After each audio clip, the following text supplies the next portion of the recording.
I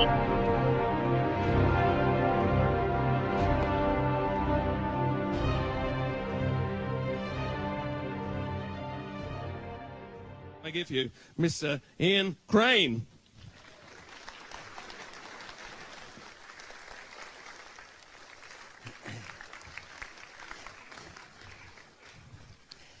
Thanks, Andy.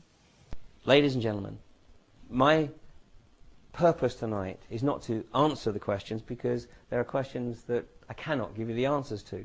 My purpose is to bring to the fore of your attention the fact that there are some very, very pertinent questions, in particular about 7-7, that need to be addressed, that answers need to be sought, and only then might we understand the true nature of what and who is behind these events. History cannot be permanently falsified. The myth cannot stand up to the scrutiny of scientific research. The sinister web will be brought into the light and torn to pieces, however artfully it has been spun.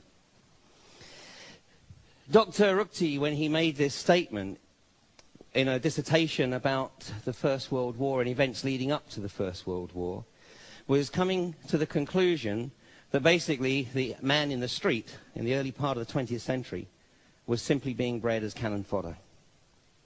And that the players behind the scenes were the ones who were truly driving a very much hidden agenda, and what was being presented to the man in the street was simply to lure him into the guns.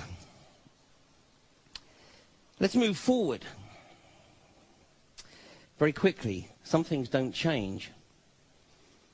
Zbigniew Brzezinski had been on the political scene in the US of A for some 35 years. He went into sort of semi-retirement when Clinton came to power. But a very powerful player. He was the individual who identified Jimmy Carter as a potential candidate, brought him to the attention of the Rockefellers, and the Rockefellers then launched a massive campaign to put Jimmy Carter into the White House. He's been a member of the Council on Foreign Relations and a founding member of the Trilateral Commission. Two bodies in America which many, many scholars believe are in effect the ruling parties, not just of the US, but setting the agenda, the political agenda, for the rest of the world. The Council on Foreign Relations, without any shadow of doubt, a very, very influential and powerful organization. Senators wince when they receive a call from the Council on Foreign Relations. Zbigniew Brzezinski, in his retirement, wrote a book. Well, he wrote actually quite a few books, but the book I'm going to refer to is The Grand Chessboard. He wrote this in 1997.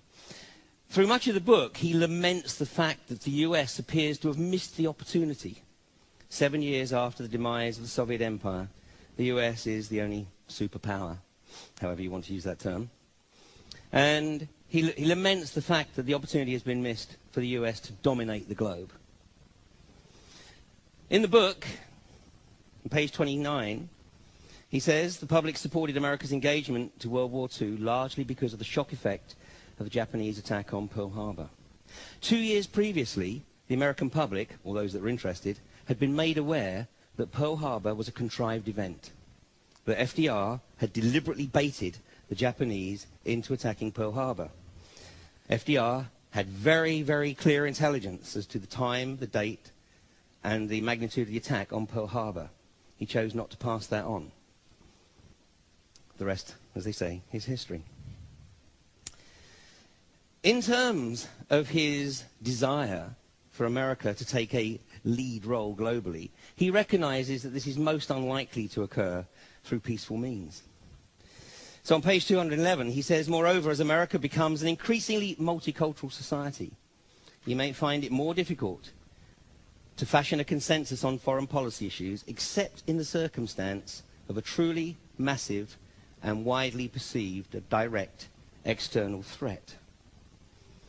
And in 1998, Donald Rumsfeld, representing an organization called the Project for a New American Century, wrote to President Clinton demanding that Clinton adopt an aggressive agenda towards Iraq and remove Saddam Hussein. President Clinton decided not to act on that. So the Project for a New American Century put together a document in the year 2000 called Strategic Forces and Resources for a New Century. It is fundamentally the blueprint for everything that is occurring right now. It shouldn't be any surprise to us. Here it is in black and white. There are some incredible, incredible quotes that come out of this document. It is freely available. You do have to look, but it is available. Part of this document, recognizing that America really has to take this opportunity to dominate the globe, in particular because of its requirement for natural resources. And it says further, the process of transformation, meaning America taking global leadership, even if it brings revolutionary change, is likely to be a long one, absent some catastrophic event like a new Pearl Harbor. 10 of the 27 participants of the Project for a New American Century who produced this document are members of the George Bush government today. And one of the key players, a guy called Dov Zakheim, for anybody interested, is a very nasty piece of work. Google his name sometime, Dov Zakheim. See what you find. In this document, which was in a second document that was produced in the first 6 months of the Bush administration. This is the 6 months that he was out playing golf. There was a group pulled together under Dick Cheney, and they produced a report called the Strategic Energy Policy Challenges for the 21st Century.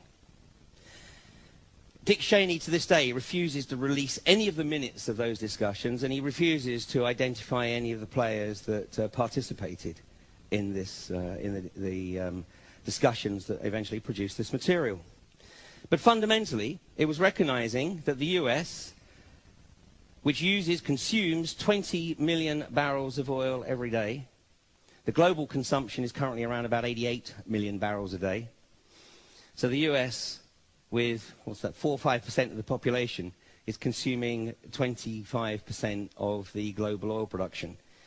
And most of that, obviously, is imported. In fact, almost all of it is imported because the US is adopting a policy of keeping its own oil reserves purely for strategic reasons.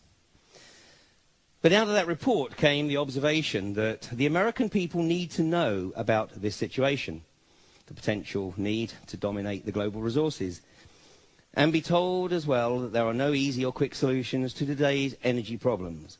The President has to begin educating the public about this reality and start building a broad base of popular support for the hard policy choices ahead. Well, Cheney decided, obviously, to accelerate that. And on 9/11, the US survey got its new Pearl Harbor. The greatest piece of psychological warfare since the Greeks left a wooden horse outside the gates of Troy. It was brilliant. It is a fantastic construct. It is pure Hollywood. The tragedy, of course, is that so many people had to die. The pièce de résistance of this was dropping the towers in a controlled demolition on top of 357 New York firemen. Hitler said in Mein Kampf, the greater the crime perpetrated by the leadership, the less the likelihood that the people would believe that the leadership are capable of such a crime. There were 5 war games going on 9/11 that day. The first 4 ensured that all of the fighter command for the Eastern Seaboard were elsewhere. We have transcripts between the air traffic controllers and the Federal Aviation Authority, which is the first port of call for the controllers when they suspect a hijack. And we have conversations that go something along the lines of, we have a problem, we have a potential hijack. Is this part of the exercise? I don't know. Well, it's probably part of the exercise, so just monitor. FEMA, the Federal Emergency Management Agency, arrived in New York to participate, supposedly, in a biowarfare exercise called Tripod 2 the day before 9/11.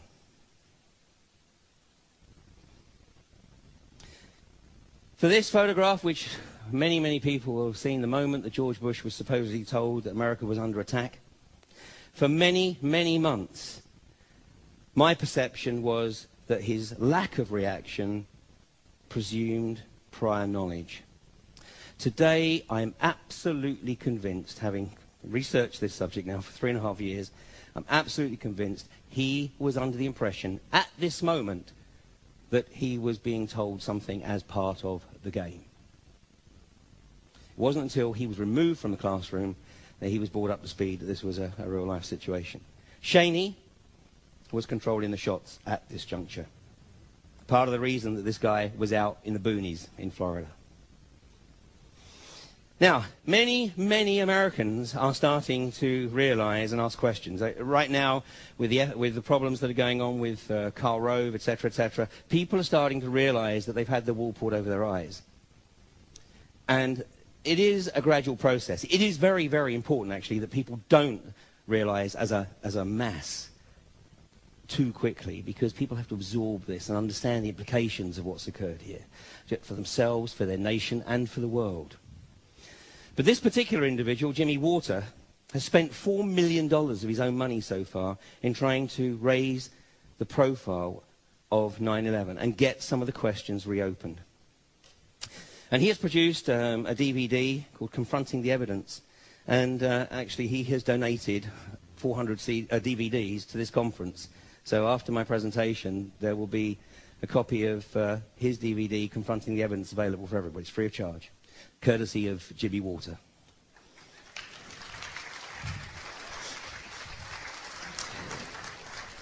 Another individual that has done so much to bring this out into the open is a guy called David Ray Griffin, who's written a book called The New Pearl Harbor. David Ray Griffin is a retired professor of theology. Never read anything by a professor of anything in the US if they're still on the payroll, because they will not write anything in any kind of paper or publication that contradicts the orthodox view. The only books worth reading if it says Professor Emeritus, because then they're at least a little more independent.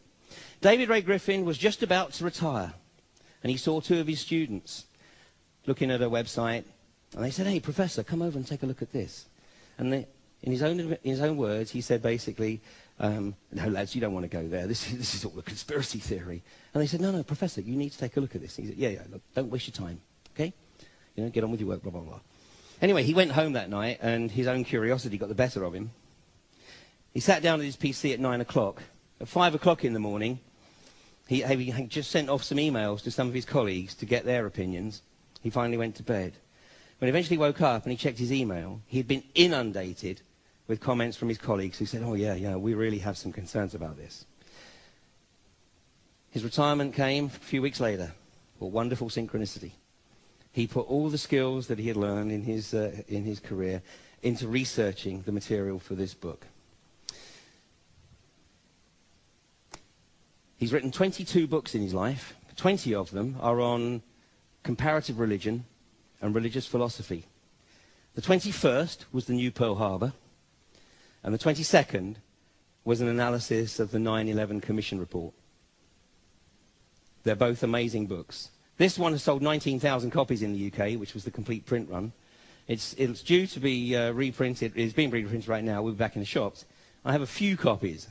If anybody's interested, you can see me during the course of the weekend. And I'll throw in a copy of the In Plain Sight DVD by Dave Van Kleist. Okay, 9/11 was a construct. It was established to achieve an agenda. And I want to bridge this with this brief presentation. Parts of it are rather graphic, so if you do wish to avert your eyes or whatever, then please do so. But I hope you'll take the message on board.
Thank you.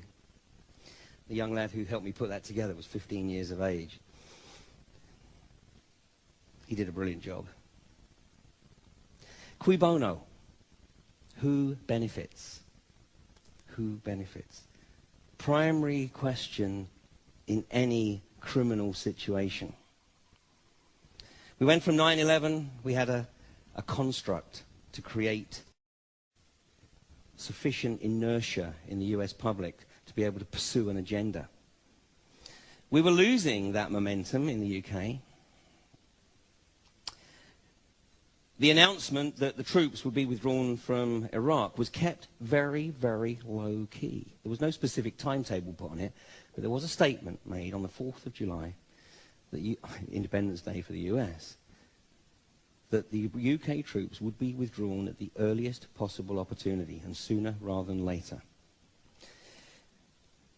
There was some other stuff going on that week. Now, there is no question that with the Olympics being awarded to London on the Wednesday, that the French were very pissed off. But I think we can rule out the French.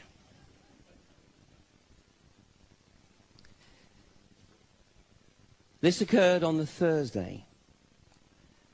The UK papers had only had one day to wax lyrical on the fact that London had won the Olympics. Now, you know the British press, most of you.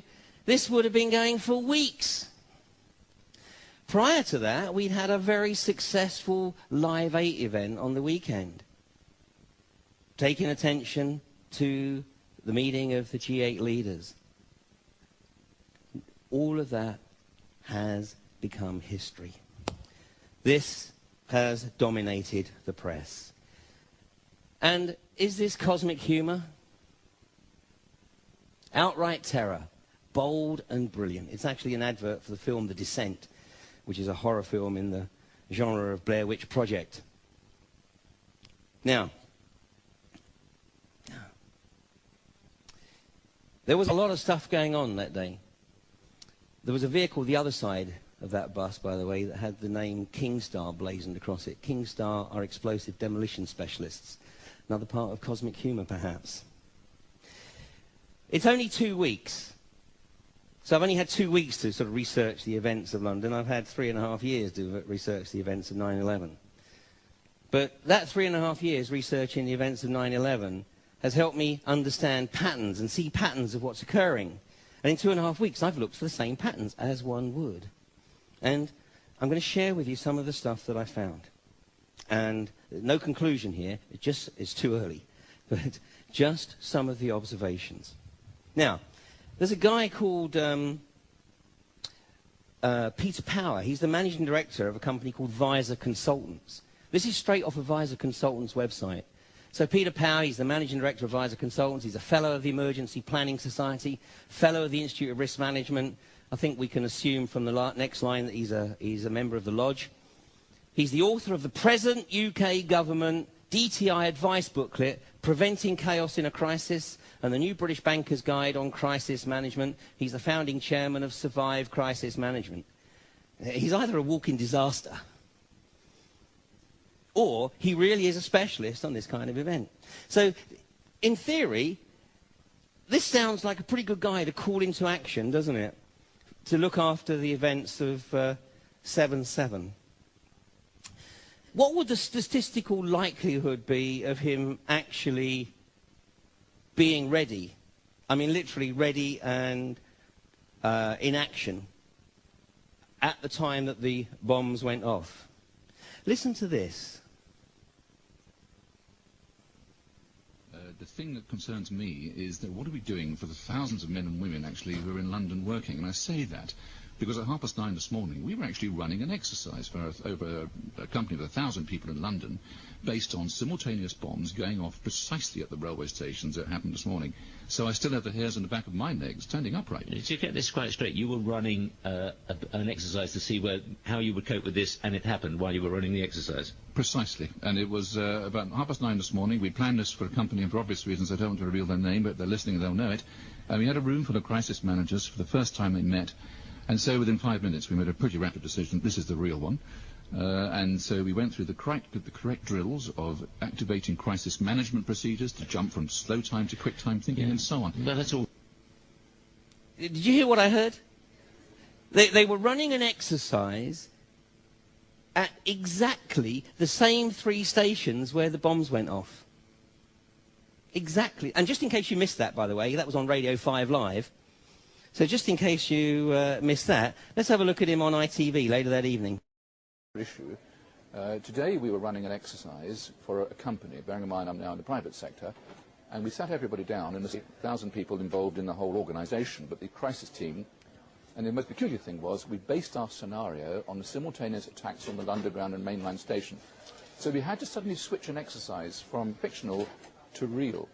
And one of the first things is, get that bureau number. When you have a list of people missing, tell them. And it took a long time. Just to get this right, you were actually working today on an exercise that envisioned virtually this scenario. Almost precisely. I was up until 2 o'clock this morning because it's our job, my own company, Advisor Consultants. We specialise in helping people to get their crisis management response. How do you jump from slow time thinking to quick time doing? And we chose a scenario with their assistance which is based on a terrorist attack because they're very close to a property occupied by Jewish businessmen. They're in the city, and there are more American banks in the city than there are in the whole of New York. A logical thing to do. And I've still got the... I was going to say, how extraordinary today must feel for you as it unfolds. Right? Although that time, when the interviewer said, let me get this right, you were running an exercise at the same 3 stations where the bomb went off. In the second interview, he went, almost precisely. In the first interview, he went, precisely. So he was starting to water down. I actually caught another interview with him 2 days later, and by now he'd been got at. You know, by now it was being tempered, and he was bringing it into line. Well, these exercises are going on all the time, blah, blah, blah, blah. Well, a statistician did an analysis of the statistical likelihood of this guy having an organisation in place in London of 1,000 people, his own words, ready to deal with a terrorist exercise at exactly the same 3 stations as it occurred. And he came up with the analysis that it's exactly like identifying 2 random people from anywhere on the globe, asking them to go and find 3 grains of sand, and them both coming back with the same 3.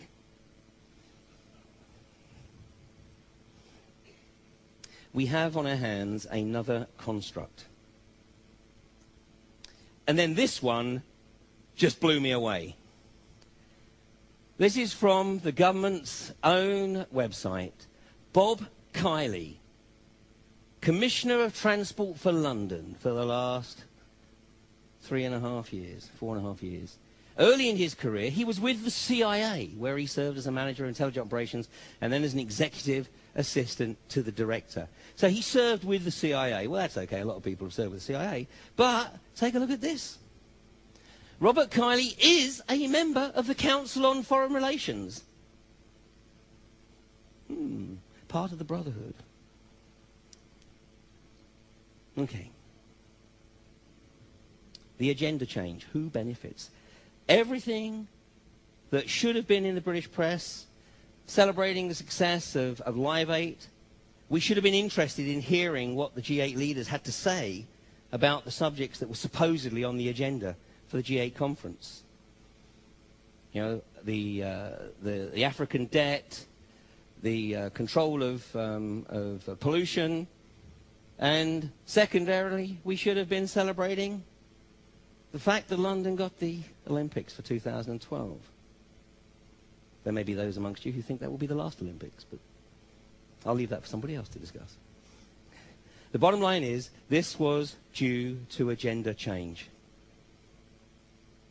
The only crisis of choice, and God forbid you want anything else in your media.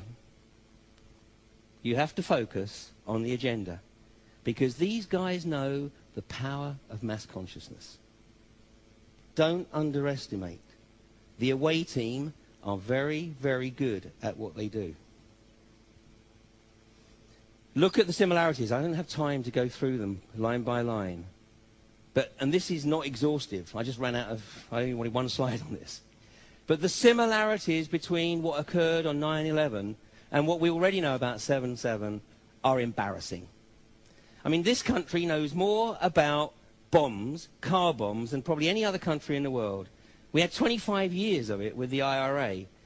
The only Irish terrorists who went to jail have been released because they were framed. We don't know the perpetrators, or the general public does not know the perpetrators of the vast majority of the IRA attacks that occurred over 25 years. Yet within 24 hours, we've got them. It's 4 lads from Leeds and Bradford. None of the family, none of their associates have the first clue about any fundamentalist tendencies. 2 of them have pregnant wives. One of them works with handicapped children. I mean, it is staggering. These guys were part of a game. I genuinely believe at this juncture they thought they were part of a game. They thought they'd been recruited. It happens all the time in the US. In the US, in the mainstream media, they advertise for people to work with the FBI and effectively play the role of the bad guys. High-risk occupation, I would guess. And that, I think, is what happened here. These guys were recruited to participate in the game. Unfortunately, they paid the price. Then we get through to the 21st. This was a crazy 3 days. And these 3 days are very, very significant to changing the memories of people, changing the consciousness of what is actually occurring here. Because the 21st was, to all intents and purposes, a complete non-event. One of the suspects, the key suspects, was a gentleman called Harun Aswat, who was tracked down to Rome, and he subsequently turns out to be an MI6 asset. And the CIA are very, very upset because the CIA wanted to arrest this particular individual a few weeks earlier and were denied permission to do so. And the only time the British government normally denies permission for the US to speak to somebody they want to speak to is if they're a security agency asset.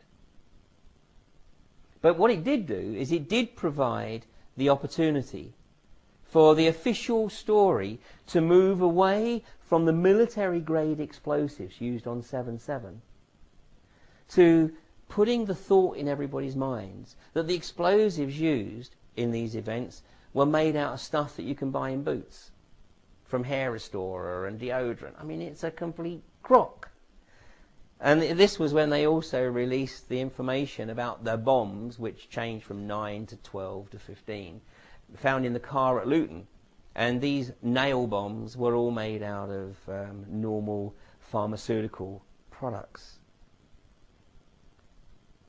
But it had the very, very powerful effect of moving the focus away from the military-grade explosive used on 7/7. Then, of course, the following day was the fateful day here of Jean Charles de Menezes. Now, this event has some very, very significant implications. It is, to all intents and purposes, a complete comedy of errors. It is my opinion that the intention was obviously not to shoot an innocent individual. The target was an individual called Hussein Osman, who was thought to be living in the same block of flats as Jean Charles de Menezes. The surveillance team, who I would suggest are not normal policemen, I mean, it has all of the signatures of a group called 19int, which is a very, very sophisticated part of the British military. And these are the guys who did a lot of the undercover work in Ireland during the years of the Troubles. I mean, the closest they get to being recognised as a civilian policeman is wearing a baseball cap that says police on it. But they are surveillance specialists. And the individual that was responsible for the surveillance had a video camera, and he with a very powerful lens on it. And where he was positioned, everybody that was leaving the block of flats, he was videoing the individuals and then checking the video replaying the video to determine the identity. When Jean Charles de Menezes left the apartment block, this guy managing the surveillance was responding to the call of nature. So he didn't actually turn the video camera on because he was trying to conserve battery power. So he radioed through that this individual had left, and he wasn't sure who it was. Now, I have seen the photographs of the two individuals, and you could argue that there is a degree of similarity, similar hairline. I mean, it is not as though necessarily that there's an obvious difference. But obviously something went awry. Because instead of following this guy and stopping this guy, I mean, we subsequently know that initial reports were not totally accurate. He didn't leap the barrier. He used his Oyster card to get into the tube. He picked up one of the Metro newspapers on the way through. He didn't run down the stairs. The only time he ran, according to the eyewitnesses, was when he saw the train was at the platform, and like you do when you're on the underground, those last few steps, he just ran to make sure that he got through the doors before they closed. And the next thing, of course, all hell breaks loose. 10 bullets are pumped or are shot at him. Despite being at close range, he's hit by 7, 6 in the head, 1 in the shoulder, 3 miss. At the time, the police, in all likelihood, still believed that this is Hussein Osman. And this is why Ian Blair, the Commissioner of Metropolitan Police, initially is euphoric. Because he perceives that this is a success. This vindicates, everything that they've been doing. And it also provides an opportunity to bring closure to part of the events that have occurred. But of course, the opposite is true, and it's opened a whole new bag of worms. Let's take a look at some of the press that occurred. Ian Blair, of course, is in the firing line because initially he tried to put a hold on the IPPC inquiry. And the inquiry, the terms of reference for that inquiry have not yet been released. This is also an interesting observation. I do want to come back to this. The Brazilian family, they dismissed the initial offer, which by anybody's imagination was derisory, of £15,000. Sorry, $15,000. It wasn't even pounds. It's $15,000. And it is reported, and I'm still trying to check the sources here, that the family, through their lawyers, have also rejected or subsequently rejected an offer of $1 million. Because the family have said this is not about money. It's about due process, understanding what occurred on that day, and bringing who is responsible to justice. Now this is very, very interesting, and I'm going to come back to this particular issue in a second. Now the other issue is that the closed-circuit TV pictures, or the films, appear to have disappeared. Now where have we seen this before? This is exactly what occurred at the Pentagon. The FBI couldn't get around to all of the cameras within shot of the Pentagon quick enough to confiscate the films. None of those films have been released. And all the people at the Sheraton who sat down to watch the film before the FBI came have basically been gagged. They've had gag orders put on them so that they cannot disclose what they saw in those videos before they were confiscated by the FBI. The CCTV cameras on the bus were not working. Stagecoach say this is an impossibility. The Metropolitan Police actually pay the bus companies to maintain the cameras in good working order because obviously it helps them fight crime. The same with the cameras on the tube stations. And yet on this particular day, at the moment, we are being told that there is no CCTV evidence of what occurred on the underground on that morning of 22/7. Now, this paper actually comes from literally just a week ago or so, and we are already starting to get some articles about the forgotten victims. Gun death overshadows tragedy of bomb blast. These are very telling observations. Very, very telling indeed. Now, something occurred then the following day. Not in the UK, but in Egypt. And that was this. And this is from the Independent on Sunday, the following day. The horror goes on. British tourists die in new Al-Qaeda bombing.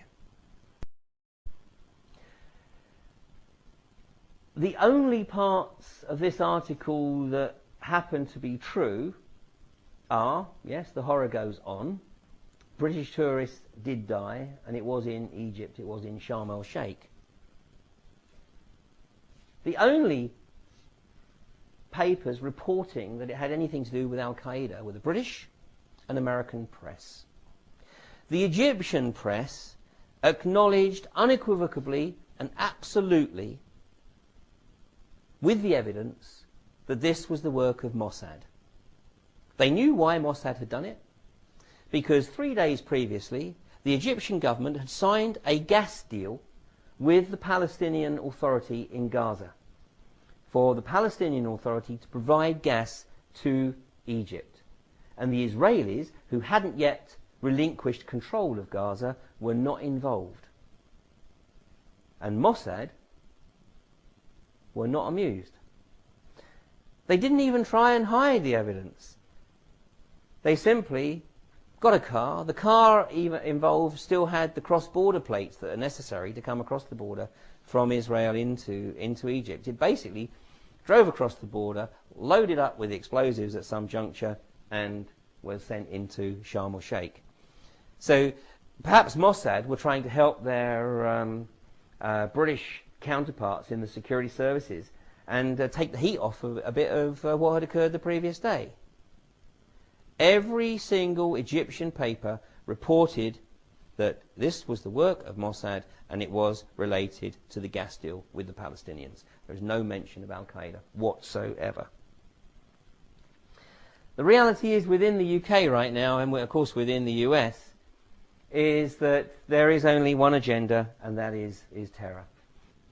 Now let's come back to the issue of the victims of 7/7. They are starting to become concerned because they are not having the contact. I mean, it's like, everything else has moved on. New events. There are 52 people that died on that day. Now, wouldn't it be fair to say that if the family of Jean Charles de Menezes ultimately receive a sum in excess of $1 million, if it is ultimately proven that there is complicity, government complicity, in the events of 7/7, and that each of these deaths of the 52 people were as a direct result of that complicity, wouldn't it be fair to suggest that the compensation made available to these families is on a par with what is being offered, or what is ultimately offered, to the family of Jean Charles de Menezes? At the moment, these families have been offered and basically told that this is all that is on offer, £11,000. Complicity. It's a hell of a statement. Scary statement. But the reality is that this particular individual gave at least 2 interviews which made, talking about events, which made the hairs on the back of his neck stand on end. I think, and I put to you, that there are some very important questions that Peter Power needs to answer. These questions can only be answered and the answers brought into the public domain if there is an inquiry into the events of 7/7. Tony Blair shut down any possibility of an inquiry into the events of 7/7 within 24 hours, claiming that it would dilute the effort, etc., etc., etc. I suggest that there is perhaps an ulterior motive in why Tony Blair does not wish to have an inquiry into the events of 7/7. Peter Power, in his interview, stated categorically that he had been hired to conduct an exercise with an organisation in place of 1,000 people. Who is that company? What is the name of that company that contracted Visor Consultants to conduct those exercises? Second point, what are the names of the individuals who established the contract with Visor Consultants? And what is their relationship with the British or any other national government? Next question. What was the full nature of the briefing given to Visor Consultants, and when was it given to them? Was somebody hiding behind this exercise? What you've got to remember is that if anything had gone wrong, this also presents a beautiful cover. Because had one of these bombers been caught, then somebody could have just said, oh, well, this is just part of the exercise, and dismissed it, and it wouldn't have got into the press in any way, shape or form. Next question. What is the relationship of Peter Power or any other member of Visor Consultants with the British or any other national security services? And with whom was the planning of the July 7th terror exercise shared? Who had prior knowledge that this exercise was going on? Now, obviously the questions potentially go on and on and on. You know, what is the relationship of the 4 supposed suicide bombers with this organisation or with the contracting organisation? This country has more experience of bombs, car bombs, than probably any other country in the world, with the possible exception of Israel and Palestine. Yet despite the 35 years of troubles with the IRA, the British public is not aware of the names of the perpetrators of the vast majority of the bombings that occurred in that period. Indeed, those people who were ultimately incarcerated for their supposed involvement in bombs have subsequently been released because they were framed by the British security services. We also need to acknowledge the fact that none of the victims' identity was released for at least 4 days after 7/7, with the exception of the 4 supposed terrorists, one of whom's ID was found in 2 locations, in Aldgate and in Edgware Road. What is that all about? And how is it that these individuals can be identified inside 24 hours? It smacks again of the 9/11 situation of Mohammed Atta's passport fluttering down out the sky and being found 2 blocks away from the World Trade Center. I'm going to close my last slide. A couple of observations from Marcus Aurelius, 2nd century philosopher, also a warrior. He said, frequently consider the connection of all things in the universe. What is happening for a very important reason. It is part of the planetary transformation process. It is up to us to embrace that process. I recognize our shadow, our planetary shadow, and bring it on board. And I leave you with this observation. What we do in life ripples through eternity. Ladies and gentlemen, thank you very much.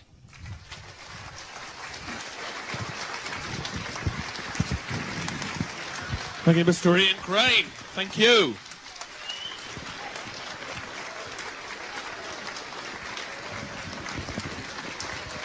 Ian.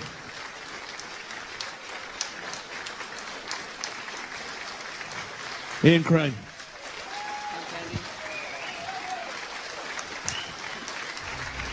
Fantastic stuff.